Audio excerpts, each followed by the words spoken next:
आजिका दिन में ration card हेउछि एक गुरुत्वपूर्ण डॉक्यूमेंट। प्राय प्रत्येक परिवार पाखरे एही राशन कार्ड अछि। जदि आपणक पाखरे राशन कार्ड अछि ताहले आपण अधिकांश स्कीम रो सुविधा पाई परिबे, अन्यथा आपणको अनेक असुविधार सम्मुखीन हेबाकू पड़िबो। वर्तमान समय रे समस्तଙ୍କ मनरे गोटिए डर, कटिबो राशन कार्ड। नुआ केवाईसी अनुଯାयी बच्छा हेबे अयोग्य हिताधिकारी। राशन कार्ड कटिबाकू नेई चर्चा जोर धरिछि। तेबे आसंतु जानिबा एही संपर्क रे कोन कहउछंती हिताधिकारी।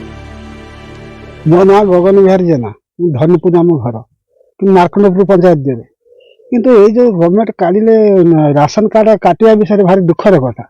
लोक मैंने केते आनंद से पाई चलुचंती, गरीब गुरुआ भल बंद खटिखिया लोक। आपण जो काटिबे आगुर तो दीर्घ दिन लोक पाउचंती, एबे काटिबार कारण कोन?